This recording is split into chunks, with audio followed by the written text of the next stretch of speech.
Tonight on Marvel TV Weekly, we have not one, not two, not three, not four, but 5 episodes of TV to cover. We're covering 3 episodes of Jessica Jones, 1 episode of Legion, the season season premiere, not finale. Geez, we're not there yet.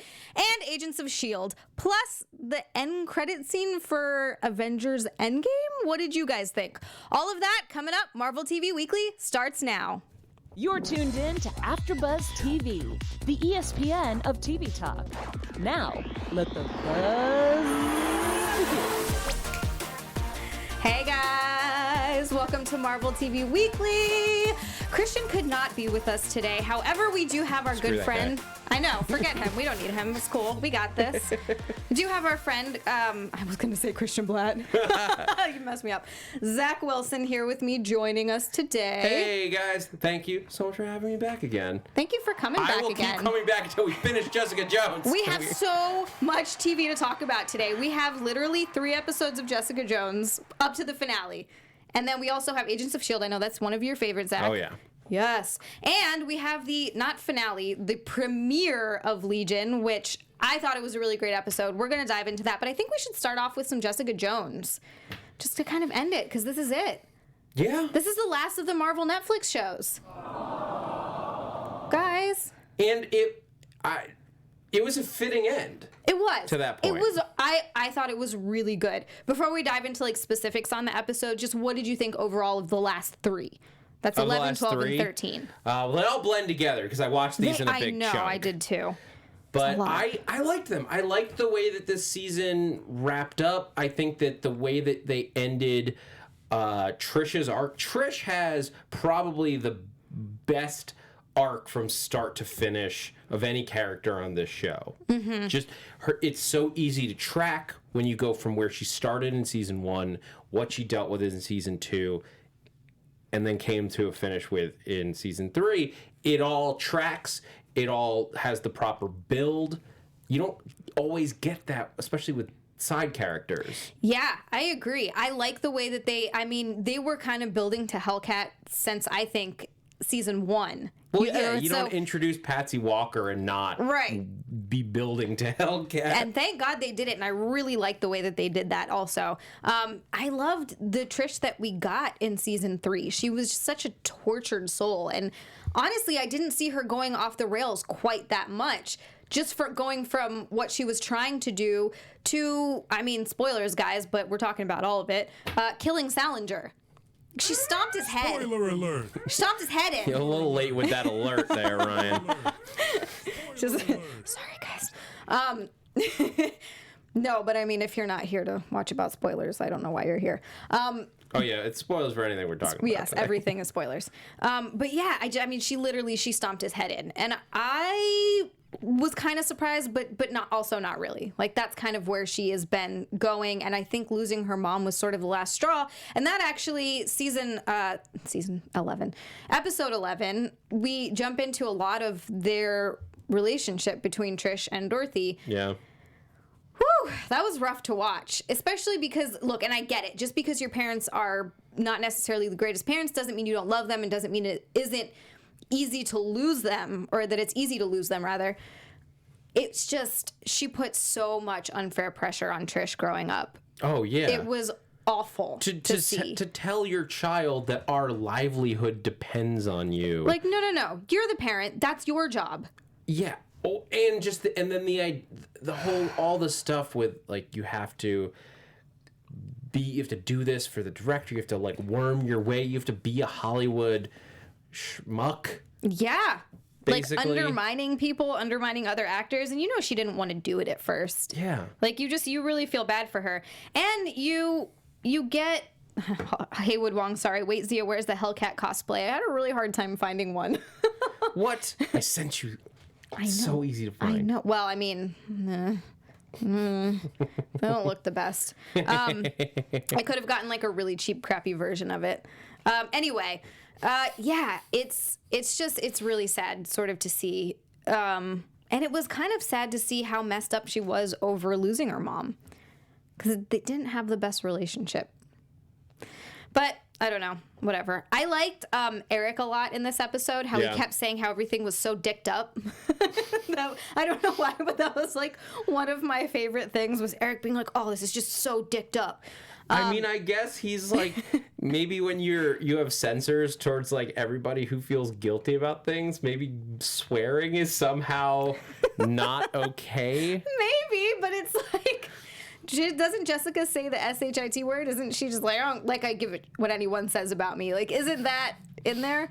Whatever. But that was just really funny. Oh, Christian's in the chat. Christian's in the chat. Cold open, nailed it. Christian, I was so close to nailing it. So close. So there's a debate going on in the chat that I feel like is worth bringing up as we were talking about Trish. Yes. Because they're debating whether or not Trish is a villain versus an anti-hero. And Jazia, what do you think? Oh God, that's a really good question. I'm leaning more towards anti-hero just because I think her intentions were really, like, she really thought, hey, I can handle the burden of literally murdering people, but she really thought it was bad people, and it was based on, a lot of it was based on what Eric said about how he felt like the balance was restored and the world was better and he felt lighter. So I think she really thought she was making the world a better place. And honestly, if the Punisher is an anti-hero, then Trish kind of has to be an anti-hero too. You stole my point. Sorry. But like, come on. No, but very much the same thing. Like, if you watch these Netflix shows, most of the quote unquote hero characters are anti-heroes, and most of the villains are heroes of their own story. A good villain is always the hero of their own story. That's like that's just good villain writing 101. I mean, even just Thanos, for example. Yeah. Oh, that's why Thanos is the best villain, because you like whether his solution is twisted or not. You can endlessly debate, but his motive is ultimately good, and that's what makes him you almost want to side with him. I know, and that's what makes him a fascinating villain. And like Netflix has had more clear villains, like the Purple Man. Very clearly a villain. Like Kilgrave is evil. Clearly the villain. There's moments where you sort of see why he is the way he is, and you understand and can sort of sympathize with what happened to him, but he's still evil to the core. Too much evil, yeah. But in a good, like in a good, they did enough to justify him as a human being. Right. But then you have like Trish's mom.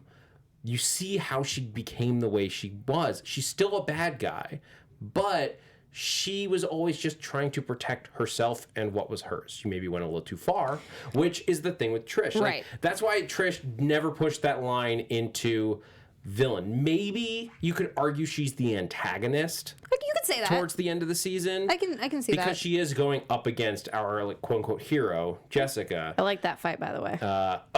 So good. So great. I just love the like crazy like flipping around tactics that Trish has, whereas Jessica's powers and for fighting, she's just like, get down. Smash. She like literally throws her across the room. Doesn't she throw her through like a bunch of wooden boxes, or at least a wooden box? I did like that a lot. And it was just nice to see their two completely different styles, but honestly Trish did not stand a chance. Okay. This is sorry Trish. Go ahead. But yeah, Christian joining us in the chat says a villain that thinks they're in the right. Trish legitimately is well-intentioned. He'd call Patsy an anti-hero. I agree. And that's fair. That's fair enough to a point. I mean, but an anti-hero also thinks they're in the right. Everybody thinks they're in the right. Yeah. It's just, well, depending on the villain. Some villains are just like, some villains just want to see the world burn. Oh no, I crossed the streams. Very nice. That's okay. No one needs to know. Everyone knows. No, I think Trish was a great foil towards the end of the season, and I love that they. It's interesting that they bring the raft in, and that they've sent a lot of people to the raft, whether they need to or not. Yeah, I mean. The raft wasn't that big. I guess it probably has multiple levels. Yeah. You don't build a giant mega prison in the middle of the ocean and not have like more than like a dozen cells. There has to be. In Civil War, there were maybe a dozen that we could see. Yeah, I think so. But there's probably like another level down. No, there has to be. And that's like the lower down you go, the worse the villains get. That is kind of crazy though, right? That she got sent there. I mean, she was killing like killers. Like legitimate killers. But here's the thing, and this was an interesting thing that they dropped at one point, that the once you're an enhanced individual, the like the United States government or like at least the local like the cops basically no longer have jurisdiction. That makes sense. She basically, as soon as she entered the fray using powers, she violated the Sokovia Accords. They never dropped that name, but that's what they're essentially saying. That Trish violated the Sokovia Accords and thus fell under the jurisdiction of the UN. And they don't put powered people in general prisons. They go to the raft. Which also makes sense, because why would you put a powered person in frickin' Gen Pop? That'd be crazy. Well, that's the thing. It's about sort of, I think it's a safety for the other prisoners and for the person, and the liability thing of you can't put somebody who is that crazy level stronger into a normal prison. One, because they might break out. And kill a bunch of people. Because they might just like hurt people. Yeah. And Trish would do that. I think in this case it's a breakout concern. It's that Trish has shown that she has the skills to break in and out of places better than other people, and the idea that she probably could break out of prison if she wanted to. And she could probably kill some people that she deems bad enough in there while she's in there. She's like, no, I'm doing good things. I'm doing good things. Do you think Trish has completely lost it, or is she, now that she's been like, now she took out Salinger and like has been arrested and has like dealt with the like has seen the consequences of it, is she sort of leveled off? I think she had that moment. See, and I go back and forth with this because the end, and I actually wanted to ask you about that also. I think she had that moment when she realized, when she said, "Oh, I'm the bad guy," that she realized that what she was doing was not the right thing, and she kind of accepted the fact that she needed to be in jail. That at the end, though, when she looks like she nods at Jessica, like, hey, when Jessica's watching her before she gets transported. And then there's that moment at the end where she's just kind of staring at her as she flies away. And I couldn't tell at first if she's like thank you, or like, I forgive you, or like whatever it is. Like they had sort of an understanding look there. But then at the end, it kind of looked like she wanted to kill her. And I didn't know if that was the shadows on her face. What do you think? Because we had like 2 moments there. Sarah, say that again. I was trying to track all of that and also read the... No worries. That's always really hard. So there was that moment at the end where Jessica goes to watch Trish get transported. Yes. Yeah. Trish looks at her and she kind of nods at her. And they have that moment. And then there's the other moment where she gets into the helicopter and she's just staring at Jessica. And she kind of looks like she wants to kill her. But I don't know if that's just because there's so much shadow on her face. Oh, no, I didn't read that as that. I read it as like as a goodbye. As a goodbye. Okay. That's what I thought. So yeah, I'm kind of thinking more along the lines that she has sort of realized the mistakes that she's made. Yeah. Well, it's like whether she realizes that, I think Trish is fine with her mistakes. I think she's like, I don't think she thinks of them as mistakes. She thinks that she still did the right thing. I think she's like, look, this is what I had to do. But I got it right. Well, because she says that, as she says, that she can live with that burden. Yeah. And so she's making the world a better place. She's willing to go to hell for what she had to do. I mean, and we can only hope that maybe she'll go to hell and then meet up with Hellstrom and like maybe start dating. I'd be into that. I'm ready for that. Also, I don't know if this has ever happened in any of the comics, none that I've ever read. What if we had like Hellcat and Punisher working together for like a season of something? That would be fun. I don't know. They might get along. They might get along. Speaking of crossovers, we got to talk about that cameo in the finale. Oh my God, yes. So best cameo. I knew there was, just because of the internet. Yes. I knew there was somebody coming in the finale. Like there was like basically like headlines, which was like, screw you. That's like just saying that's a like what did you think of this cameo in Jessica Jones? And it's like, you just told me there's a cameo. And who do you it's only think gonna it's be gonna one of be? Like 2 people. The only people it could have been is Luke or Matt Murdock. Like, because I could have seen Matt showing up in a legal capacity. Yeah, but Luke does make more sense because they have an actual like romantic history and like a personal history. Oh, and that's what made this. I loved this scene. So good. I thought it was perfect for a number of reasons. And because bringing Luke in for the last season of Jessica Jones just is so on point, because he was such a huge part of her beginnings of the show. Like that's part of why I love season 1 so much, because you not only got Jessica Jones and versus the Pearl Man, you also had Luke Cage and Jessica Jones, which is still. I know Luke and Claire have a great dynamic. Everybody has a great dynamic with Claire. There's a reason she keeps coming back on all their shows. Like That's true. How could you not have great chemistry with Rosario Dawson? Yeah, with Rosario Dawson. It's true. She's amazing in everything. It's the same thing with Scarlett Johansson, and why anytime she's on screen with another male like character, people are like, oh, they're definitely getting together. It's like, no, they just are. She just is so charismatic that whoever you put in a room with her, she will have chemistry with. It's the same thing goes for Rosario Dawson. I agree. Claire Temple. But I still am a hardcore. Partially, it's influenced by the comics. I acknowledge that. But Jessica and Luke. Well, yeah, because they get married and have a baby. But even beyond, I just loved their chemistry in season 1. No, I thought they had were a great dynamic. I thought the idea of the two power people like working together that's like a soft spot for me. Didn't they like break her bed? Just for that alone. They broke the piping in her apartment because they slammed her. He slammed her into the wall and the pipe bent. Can you imagine their house if they lived together? Just destroyed everywhere. They're like, man, we gotta fix that again now. Well, like, you go get reinforced. Like you don't go with a 2x4. You go with a 4x4. Yeah, exactly. Star Drew says, at Xia always wants someone to team up with the Punisher. Look, I love the Punisher, okay? God, Star Drew. I do. But the scene was also just wonderful because catching up with Luke, because we know we're never going to get it again. I know. And the way they ended it, are you freaking kidding me? That's a whole other thing to get into. Anyway. How do you mean? Are you talking about Luke Cage or this scene? Luke Cage. Oh, okay. The way they ended Luke Cage, and then we're not going to get anything. But I like this little piece that we got from him because it sort of showed where his moral compass still is. Yeah. And sort of he ultimately helped Jessica make the decision because, she was really struggling with what to do about Trish. It's her sister. She cared about her more than anything. And I really liked what Trish said, that no matter what, Trish cared about Jessica a lot. Through all of this. And I really liked what she said about Eric, saying, look, I hope so, because I don't want Jessica's lost so much. I don't want her to lose you too. It was a little bit disheartening to see Jessica be like, I don't trust you. I'm like, really? Why? He's pretty much been like on the up and up with you ever since you guys have. He hasn't done anything to make you distrust him. And even, and this is just my opinion regarding what he did with Trish, I don't think that he took more responsibility than I think he should have for that. They were trying to help her they were really doing it for Jessica, and Trish was not supposed to kill that guy, and I don't think Eric could have known that it would have it would go down that way.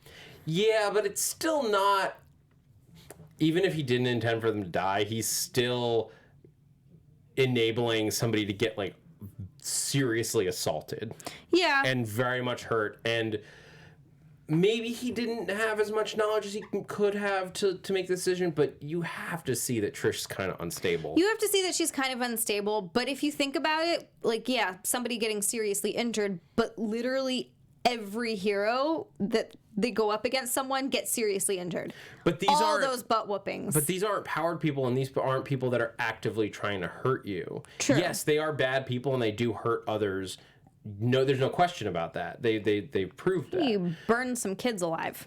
Yeah, not a good human being. Deserves a lot of bad things to happen to him. But to leash a powered person on them is going outside the law. It is being a vigilante to the extreme, and he's partially to blame. He is an accessory to those deaths. But at the same time, that's also what Jessica does. She's a powered person being a superhero going up against people who aren't powered. So in a way, she's doing the exact same thing.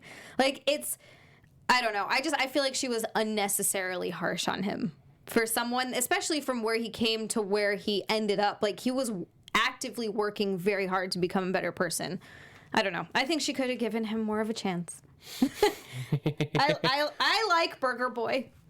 Burger Boy, Eric's good. He was a good character. He was a good character. I was glad that we kind of ditched, I don't even remember his name, upstairs management guy from season 2. Oh, okay. I was like, I have no idea who you're talking about. Because I was bored with him. Who is he? Someone that Jessica was sleeping with? The guy that she hooked up with towards the end of season 2. I didn't see season 2. Oh, that's right. Yeah. God, I know. Well, now I can go back and watch it like when I want to watch it. Well, then audience, not stress watch you know it. who I'm talking about. I was bored with that character, and I was glad that they dropped him. I was really, because they'd sort of set them up to be a thing, and we saw his kid, but at the beginning of the season. Not their kid, his kid. Yeah, I don't see Jessica hooking up with someone who has a kid. She did. That was. But I mean, like, seriously. That was where they were leading, and I'm glad they didn't go. My point is, I'm glad they didn't go that direction. But like, we did get to go back to Luke, back to season 1, and like it created, by putting it at the end of the season, it created a nice bookmark to like show. Well, there's Eric, there's Luke. Like, she's gone through all this stuff. She has. And like before we move away from Luke entirely, I love that he came in this fancy suit because he's now King of Harlem Luke. I know, and his facial hair. Hello. Oh yeah, right? That big beard. I was like, wow, Luke, someone's looking real snazzy Rock and that tough. beard, man. Yeah, I know. I thought you'd like that. But it's also, Luke is still a strong person where he is. Like, yes, you could debate how he left things at the end of season 2, where he's sort of taken on a bigger role than he wanted to, and he's had to cross into some gray areas. But this is evidence that it's still Luke Cage. Yeah, he's still there. I agree. Yeah, and I that's just part of what I'm gonna miss about these Netflix shows is these little crossovers, these little moments. Oh. The moment, and this is like one of the irony. The moment where Danny Rand showed up in Luke Cage season 2 was the best version of Danny Rand that they ever did on screen. That's a lot of people would agree with you. It was that scene, like Luke in this scene, Danny in that scene. Those are amazing moments. I know, and I really wish that we could have gotten more. I mean, I just wanted to see some Power Man and Iron Fist. I really did. I know that Christian wanted to see that too. We talk about it all the time. Like, it would have just been really awesome to see some Heroes for Hire, have them have a place. Give me that 4-person team, Heroes for Hire, Colleen Wing, Luke Cage, Danny Rand, Misty Knight. You know you want it. Netflix and Disney, you can still do it. You can still work it out.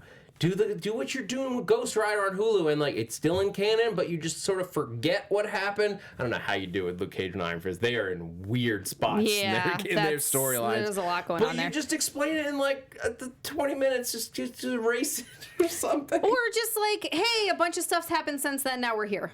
Yeah, like we're just gonna skip over like 5 years. That's all right, what cool. I mean. That's what I mean. I just want like, that they have the actors are all perfect. I know. Can you imagine them recast now? I can't. No, I can't. They won't be able to do it for years because it's too fresh in people's memories. I know. It's really sad. But I did. If this is going to be the end of this corner of the Marvel Cinematic Universe, I am happy with how it ended. It was a nice ending. I really think like you said, I'm really glad that we got a little Luke cameo in there, so we got to see that. I liked the ending of the episode, the very last episode. Yeah. Go ahead. What did you think about the David Tennant voice coming in? Oh my God, favorite part. One of my favorite parts. Like after Luke Cage, favorite part. Jessica. I know, and that's when she's like, "No, I'm staying," and you're like, "Yes, yeah." Did you think it was? And I'm not saying that I think this way, but I'm curious because it was an interesting moment. It's always weird when you go into and you have a character like even come in just like that. Did you think it was forced? No. I think it was nice. Do you think it was forced? Not really. It was a little sudden. Yeah, it was very but sudden. I liked it. I enjoyed it. And I wanted, I think it was a great way to book I'm very curious at what point, because they had already done, the season had already been written, and I believe they had finished principal photography when they got word that it was canceled. I'm not 100% sure about that timeline, but I'm curious if they went back in to this episode when they knew they were getting canceled, because they were still in process at least. I want to say yes, just because of the way that it ended. It felt so much like an ending. Yeah. That I feel like they would probably want to set up something else if they hadn't. Like, I just kind of have that feeling. I mean, I could be wrong, who knows? But it just seems like it. And I enjoy the way they ended it. Basically, she's like, no, I'm leaving. And then, nope, just kidding, I'm staying, just because of the Kilgrave voice. And I liked that. That was open-ended, but done. I know you didn't see season 2, but season 2 did have a similar feeling to its ending, where if that had been the last season, you could see how that it worked as an ending. right. It completed a character arc that they had enough to continue without making it feel too awkward, except that they again just had a romance that was blossoming and then it just was gone. It's just nothing. Which like worked for Jessica. It would just sort of put her, she had grown a little bit and then she went back, which is normal. That's human behavior. Yeah. But I liked having it, especially because this is going to be the end, whether they knew it or not when they wrote it, having Kilgrave just like pop into her head, because that voice, I'm sure, lives with her on a day-to-day basis. Oh yeah. That's trauma. That's how it works. Like years of it. And we all know that Jessica does not deal with trauma. She just drinks it away. So it's gonna pop back up at some point or another. So yeah, that makes perfect sense. But hearing his voice at a major decision point where she's gonna like run away to Mexico or wherever she's going. She was going to Mexico. Yeah, she was just like, get me as close as you can to the border, and then I guess she was just gonna run across it. Although in my mind I was like, oh, she's going to the southern border. Is she going to meet up with Ghost Rider? And I start throwing things. That's when Jack gets too excited. No, I'm glad she stayed in New York. Going back to Alias, even though she's like maybe turned it over to Malcolm. Oh, what did you think of that decision? Of what? Malcolm? Of her basically giving Alias to Malcolm. Honestly, I kind of like that just because of how he's grown as a character. He's clearly really good at it. He's clearly really good at what he does. And he kind of, I guess, sort of atoning for his sins of working for Hogarth. Went back to Jessica, and I think that he could make a really nice living. I've said this on the after show, I think, I really love Jessica's assistant. She was a really great character, and I could actually absolutely see her working with Malcolm and that being awesome. So yeah. I think it's a really good decision, because it's exactly where he needs to be, and he could be helping people. And then he also has Brianna living with him now. She can help out. Oh, yeah. That was an odd choice, but whatever. I'm not judging. Yeah. All right. I mean, that's my thoughts on John Jessica Jones. Yeah, it was a great ending. And now we have like the beginnings of other shows. We're ending some shows and beginning other shows. But before we get to Legion, I want to talk a little bit about Agents of S.H.I.E.L.D. This episode was called Told Ya, and I really enjoyed the way that they used that. I was waiting for it to come up in the episode, and it did. What were your thoughts overall, just of the episode in general? This was a solid episode. This was fun. It had like good mystery stuff. I could have. We didn't. I didn't feel. I guess we needed to meet this mystery woman from space to get her to Earth. But I was also like, we delayed Earth again for an episode. I know. Just to like get there by the end. But who is this lady? I have no idea. She just came, and it's odd because she is doing it for a reason, but she seems kind. Like, she doesn't seem like a bad person. You never know. I don't buy that for a second. You don't? You're like, no way. What was her name? Azel, right? Maybe. I wrote that down. Did she ever say her name out loud? I don't know. I wrote down Azel. Now I don't know if that's because I heard it or if I'm making things up. And then we had, there's her, and we got Anthony Michael Hall. We got Anthony, yeah, that's also true. I mean, I'm not like mad about it. Yeah, it's a small role. Yeah, it's cool. But I'm intrigued by her character. Yes. And her wig. I'm very her wig. Yeah, it's clearly a wig. I'm very curious to see if she ends up being an antagonist or protagonist, like where she's gonna be on that. To me, she seems. I'm kind of like, she's not so bad just yet. I hope that's true for Fitz and Simmons' sake. For the love of God, they deserve some good luck, at least a little bit. Jeez. I feel like she has to connect to the Sarge storyline.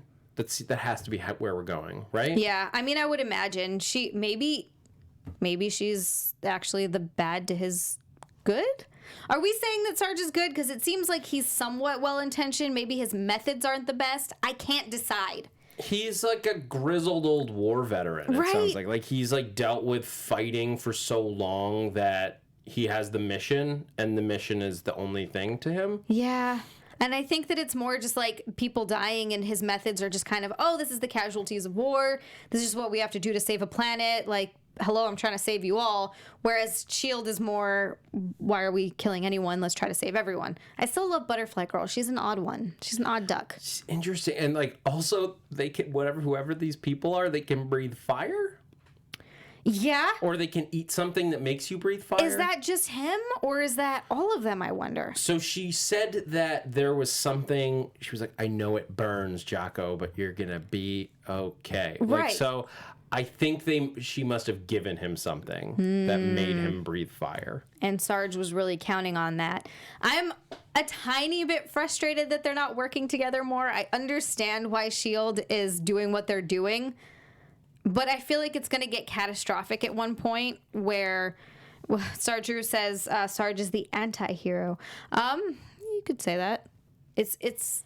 I think more he's trying to do what he thinks is right, but he's legitimately trying to save a planet. He's not. I wouldn't qualify him as an anti-hero. No. I would say he's an antagonist, not necessarily a villain. No, I wouldn't think so. But I wouldn't call him an anti-hero either. I'm interested to see where they're going. So he has DNA match to with Coulson, which is so weird. And this is also in previous episodes when he sees May and like when that comes up, like it triggers something in him. There's something there, but he doesn't know what it is. It's very strange. I mean, clearly there is something. There is a connection here. We just don't know what it is because he uses key phrases that like Coulson uses. He has the DNA, so like there's the obvious one. Yeah. So he doesn't remember being Coulson, but have we checked on Coulson's remains? That's a good question. I mean, did they cremate Coulson? I don't know. They haven't addressed it in this season at all, so I don't know where his body is. I don't know because I feel like that had to be step one. You would think, right? You would think. Chat, tell us if we missed something that they like have addressed what happened to Coulson's body, because that feels like an obvious place to start. Yeah, that's a good point. I feel like they should. I mean, what if they're just keeping him in a freezer somewhere, thinking they could bring him back to life, and they haven't checked his body in a while? No, because Coulson doesn't even want that. Yeah. He was very clear that he doesn't want that. But I could see it if it's like, what if it's one of those. What are they called? The psych, the bat. Shrike? The Shrike. Shrike.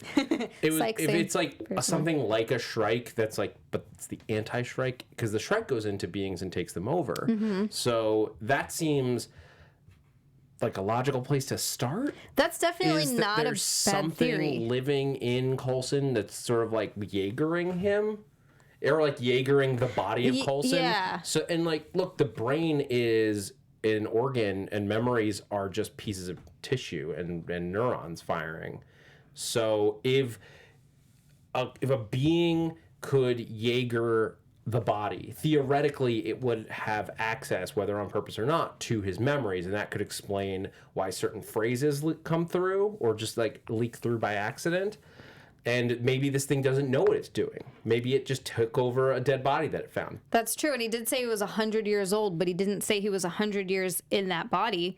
And it doesn't remember. It doesn't know it well enough. Haywood Wong says no body was disposed of.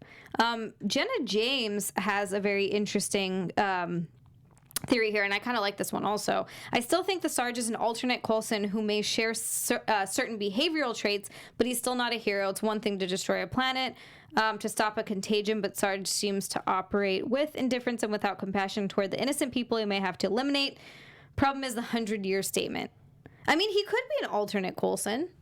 That's not a bad shares like a multiverse. Like, yeah, like we're still dropping multiverse theory. We're still dropping the multiverse theory. You never know. Could be a different universe Coulson, but that doesn't quite add up because that person would still remember being Coulson. That's true. So I'm super intrigued. I know. I hope that they don't draw that mystery out for the rest of the season, because we're at a point. We're now, what, 6 episodes in? 7? 6. 6 episodes. 6, yes. We're 6 episodes in, and so we're halfway through, and we've been building this mystery since episode 1. This is at the point where if they don't reveal it within the next 2 episodes, I'm going to be disappointed. Yeah, you're right. You're to a point where it's too anticlimactic, or too climactic. You don't want it to be anticlimactic, and that's going to be You've built it up too long, and it's either the most epic. It's either like at this point, it's either going to be revealed soon, or it's going to be disappointing because you can only build up a mystery so long before, no matter what answer you give, it's going to be, as you were saying, anticlimactic. So they better have either the best twist ever that doesn't feel like cheap or out of left field, or just tell us like next week. Oh, also, Ivan said and Ghost both said it's 7, episode 7. I was looking at my episode 6 notes. It all blurs together, you guys. You know how much Marvel TV I watched this week? I know. And over the past month? And Marvel movies also, actually. Yeah. Like, I watched Endgame again today. I watched Spider-Man. I watched the rest of Jessica Jones. I watched Agents of S.H.I.E.L.D. 2 episodes and Legion. I mean, 2 weeks ago, I binged all of Legion just so I could be caught up in time. I lost a bit of my sanity. That show will do that to you. Yeah. It will. Oh God. Speaking of Legion. So yeah, I like this episode a lot. I think that we're building to a really good place. I like all the character, well, I mean, I wouldn't say development because you guys have been watching it for years, but I like what I'm getting from it. So it's cool for me. But on to Legion. Oh, wait. Before we go off S.H.I.E.L.D. Go ahead. Love Deke so much. I'm so happy he's back. Yeah, I like Deke too. I like his character a lot, and it's been interesting watching him do his awkward. It's hilarious watching him talk to Quake and like try to brag, but it's awful. It's oh my God, so he's trying funny. So hard to make a move, and he has no idea how to flirt. He's the child, and it's here's the thing, like when he's showing off when he's trying to show off the shoes, like yes, he's being an arrogant prick, but he's so oblivious that it's charming. No, it is. You're like, you should be a jerk and I should not like you, but I do, and I don't know why. Because he's so cute. He is a little boy with a crush. Yes, he's being kind of childish with all this stuff, but he is genuine about it. Yes. It's a genuine quality, even at his most just slimy things. Yeah, I honestly think that he just, because he's so smart, that he just doesn't, like, he spent so much time inventing and researching, like doing whatever he does, that he doesn't have those basic human skills that comes with, trying to hit on a woman or like be with someone or, properly emote things. Yeah. All right, should we do Legion? Because we still have to talk about Endgame. Yes, we still have to talk about Endgame. So this episode of Legion, which, it's a great episode to kind of quickly get through because nothing's really happened yet. I like what's happened so far, but it's the very beginning of the season. I love the way it started. What did you think of the entire episode? With how we met time travel lady? Switch. I'm call her Switch. Yeah, I don't remember what her other name was. I caught it. I rewound like 3 times and I could not catch it. I wanted to say it was Jenny, but I don't think it. I think it was a Japanese name. She's that I just... Switch now. Yeah. But I enjoyed this episode. I thought it was good. I thought it was ethereal. No Holly talking about he being Marvel's R&D department. Like this is if you heard him talking, there's a lot of stuff about him talking about his potential Doctor Doom movie. Which I know you're excited about. I fanboyed out so hard on Marvel movie news, but he was talking about doing musicals and stuff like that, and people were like, what? And it's like, oh, no, you gotta watch the Legion premiere because there's a musical sequence that totally works in the show. I thought it was good. I thought it was trippy, but it made sense. I loved the depiction of time travel that they went with for her. So cool. I've never seen so different. I've never seen time travel depicted that way before, and it was fascinating. I love the time demon. I hope we get to see more of that. Oh yeah, so intriguing. You don't set that up without paying it off later. Ooh, that creepy little laugh and the eyes you just see in the background. I was like, oh my God. Oh, it's Chekhov's demon. It's coming back. Yeah. Yeah, I agree. It was really good. And again, I hate musicals. Love that musical number. Totally cool. Totally fit. I mean, this is the difference with... I often have a problem with filmed musicals. I love stage musicals. I will go see not any. I'm a little peggy. A lot of them. But I love going to Broadway shows and all that. That's super fun. I have more of a problem with filmed musicals because the level of disbelief that you're like the suspension of disbelief for a stage versus a movie is a lot different. Same goes for television, I can see that. It's harder to justify breaking out into song at random. But this wasn't breaking out into song at random. This was David has just like gone nuts in a like. Not in like he is nuts, but he's just gone ham with making his little world in that building super trippy. Yes, and I kind of like the direction that David has taken. His sort of wanting to help people, but also in exchange they keep him company. Like he wants to be loved and he wants to be accepted because he's been cast out by literally everyone that was close to him. That was a super telling, it was subtle, but it was super telling and so sad. Yes. Like I can help heal you, make you better, whatever you need. I just ask that he's basically just like, all I ask is you be my friend. I know. He just like wants, but I love Letty. Is this a cult? Yes. Because it was very cult-like, and I love Lenny. She's such a great character. Yeah, and what I love so much about this episode is a lot of people will be like, they'll say like it's too weird for them, and look, I get it. Everybody has different tastes. It still all makes perfect sense, though. You get there in the end. Like there's a lot of weirdness, but the episode still made perfect sense to me. I loved getting from point A to point B. There was a little weirdness, murkiness for a second where you're like, okay, what the heck is going on? But once you get through that, you're like, oh. And you see the entire point of it. And that's what I love about Legion. All of the weirdness makes sense. And I like that. Yeah, I really love this time traveling girl. I love Switch. I love that David was looking. I want to see how they explain this or if they get to this, that David was looking for a time traveler before he knew any of this was going to happen as like a safeguard. I mean, she's a time traveler, so it has to be a thing where they're going to go back and put that into place, right? I would imagine. I would hope so. That just makes. I mean, that's the time travel. That's how you close that loop. Is you have to go back, but that's far now. To have to go back, you'll have to go far down that hallway where that demon didn't look that far. So I think that's what it's going to come down to. Eventually, they're going to have to go way down. Somebody's going to have to go way down that hallway. Maybe just to bring a speedster in there or something like that. Like a combination of powers. And maybe this is a thing where if my crazy theory about all of them, like so many characters being different parts of David. Like David's split personality, I love that, by the way. More similar to how he is in the comics, then he would just have to like switch to nice. A different personality as he goes into the time thing and then zip down the hall past the demon. But that demon's going to eat somebody. That demon's going to eat someone. Someone's going to follow Switch into that time traveling hall, and things are going to get crazy. And it was good. I thought it was a great power check that Farouk can follow her into that space. I thought her escaping was also amazing. Oh my God. Oh, the way that they designed it? Yeah. I loved that. The visuals are so good. Oh my God. And I love it. He goes, Star Drew, do you watch the Flash show? Yes, I do. I love the Flash. Off topic. Yeah, no, I love the way that she basically, there's some speed. Thank you.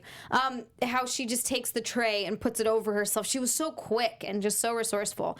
It bothers me that I have a hard time with the way everybody just turned on David. I think it was... Oh, how fast. That's why I think they're under Farouk's control I do too. Of some kind. Like I do too. Or they got turned... I guess somebody... Even if they're not completely under his control, it's like memory modification. Yes. Like he changed something about like how they perceive him because it was too sudden. It was too jarring that she was willing to murder him and not like an accident. Like she did it multiple times. Oh yeah, in the chest. She wasn't aiming for something else. She was aiming. She was shooting to kill, and it's just really sad. I'm like, I feel really bad for David. I do. He just wants somebody to love him. I know, and he had can that. all relate. That's why it's so much worse for him, because he had that with her for like the first time, I think, in his entire life, and he finally got free of that monster, and then nope, everybody turns on him, probably because of that monster. All right. Should we... I'm excited for next episode. I am too. Should we talk about Endgame? We should talk about Endgame. All right. We've got time. Because we're not going to have time... well, there won't be an episode of Marvel Movie News until... And there's a reminder for you guys who Next are Sunday. waiting for the Spider-Man review. Because of the July 4th holiday and the studio being closed, we have rescheduled Marvel Movie News, and we're going to do a big Spider-Man Far From Home review on Sunday, July 7th at 2 p.m. Pacific time. Yep. 2 And p.m. then... with me, Xia, Christian Bladt, and returning Koi Jandro. Very nice. Who I've not met yet, so I'm excited about this. This is going to be really fun. Yeah. We get to talk all about Spider-Man. I can't wait to talk about spoilers, you guys. But because Holy we're crap. not going to do that for another week because of the holiday, No. we need to talk about that Endgame extra 6 minutes. We do. And before we move on, just quickly, because we're going to do Marvel Movie News at 2 p.m. Directly after that, Chris and I are going to do Marvel TV Weekly at 3 p.m. on Sunday. Just because I live pretty far, so driving back and forth a bunch. It was really just to help me out. Fair enough. All right. Yeah. For me, was it worth it for you? I wanted to see the movie again anyway, so Yes. that was fine because I only got to see it the one time. So for me, I was just really excited to watch the movie. But if I had already seen the movie like 3 or 4 times, like I know you did, I know Christian saw it 3 times, it would not have been worth it. No. I wanted to see. Look, I'd seen it 3 times before. I still wanted to see it again, Yeah. but that's just me. So this was Yeah. time number 4 for me. But I agree. If you want to see it again, so this is my recommendation. If you're still debating whether you want to go see it again, if you want to see Endgame again, go see it. Yeah. It's why fun. not? If you're there already, stay to the end. Watch what's there. It's cool. It's cool stuff. It'll all be on the DVD and the Blu-ray when it comes out in a month. You can see it all then. It's not worth the price of admission. It was disappointing. I thought the scene was cool. It was fine. I think we'll describe it for like you guys in case you're Yeah. curious, because it was a Hulk scene that would have basically slotted in where when Scott Lang is like a bigger brain than his, talking about, and then in the Right. movie they just cut to them all eating breakfast with Big Green. That was a fun Instead, scene. it would have cut to a scene in Atlanta, which has, I will say, an amazing Die Hard reference that was just out of freaking nowhere. That one I'll leave alone. There's a Die Hard reference. If you saw it, you got it. Perfect casting. It's been too. Oh, yes. Okay. Yeah. Yeah. Gotcha.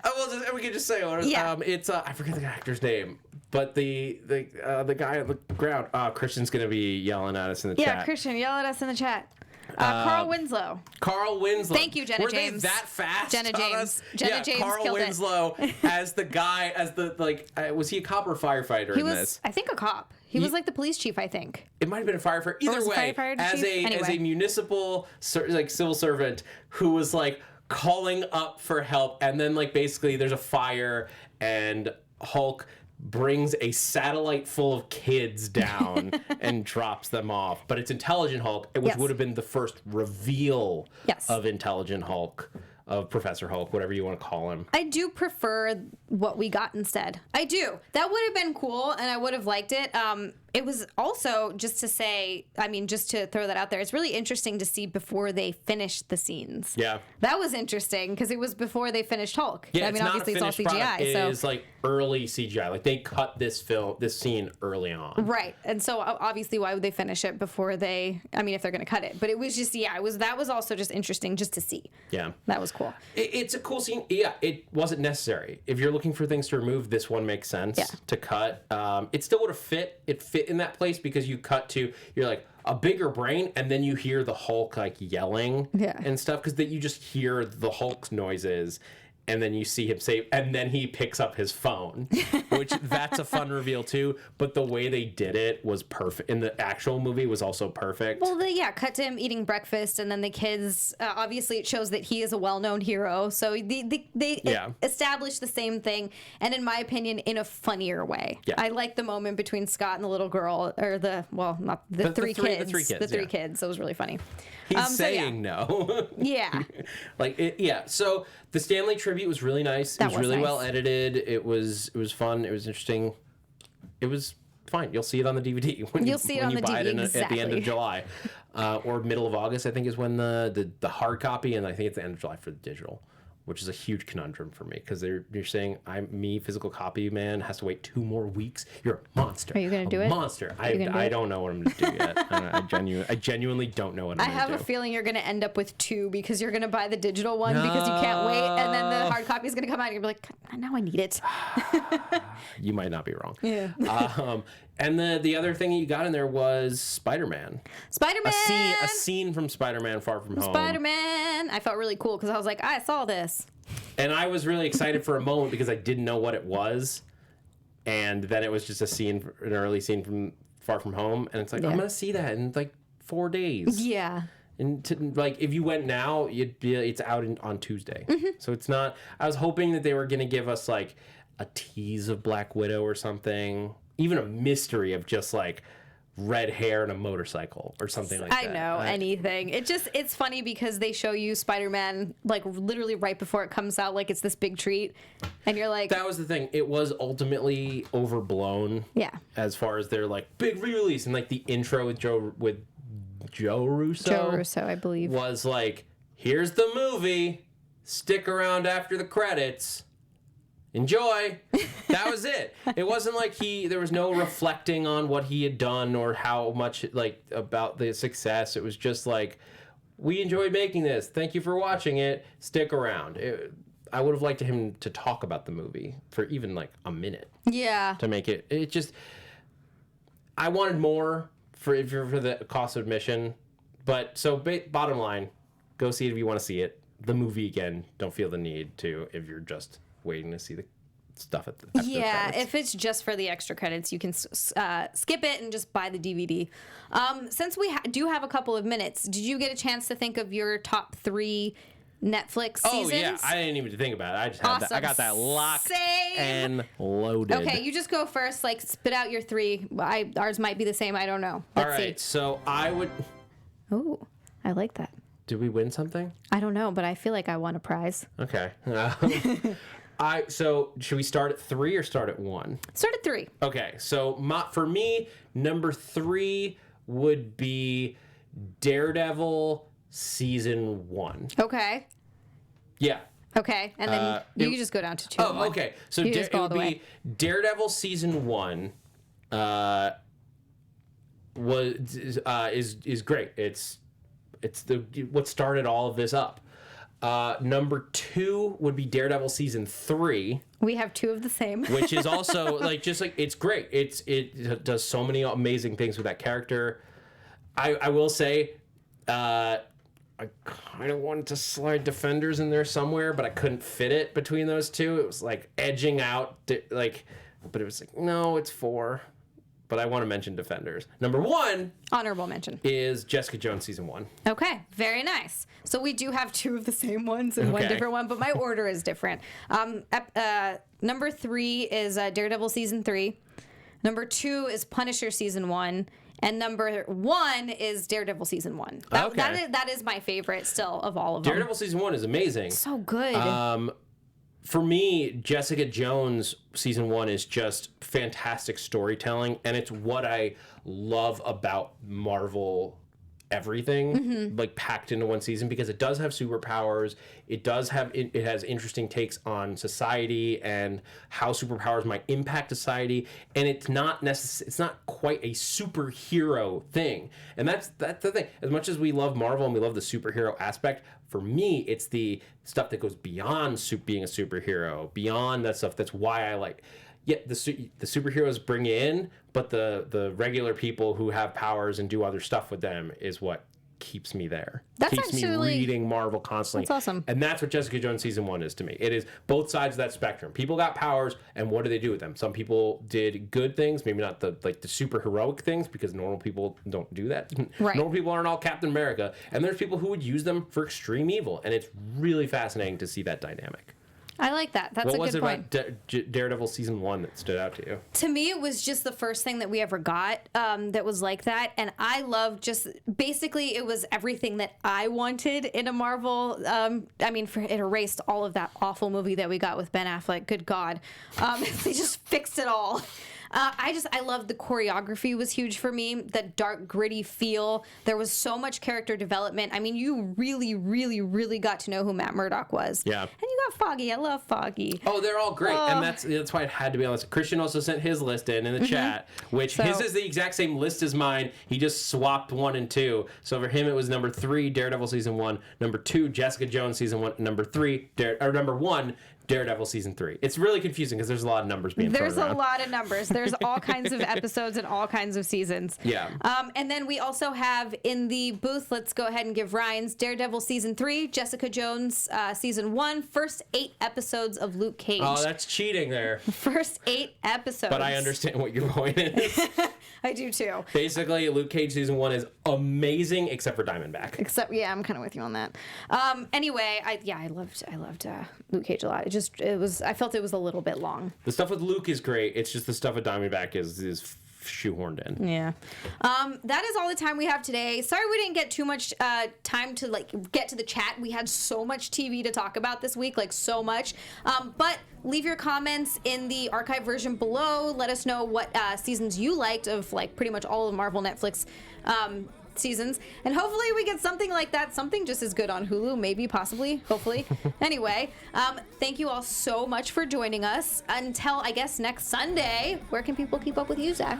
You can find me on Twitter and Instagram at @ThatZachWilson. And the other plug I want to give that I forgot to give while we're talking about Endgame. Yes. So this is the cool thing. If you went to see Endgame, or you got if you got there early, you got this amazing poster of the Iron Man Infinity Gauntlet, where it says, "We love you 3000, and we love you guys 3000." You listening at home.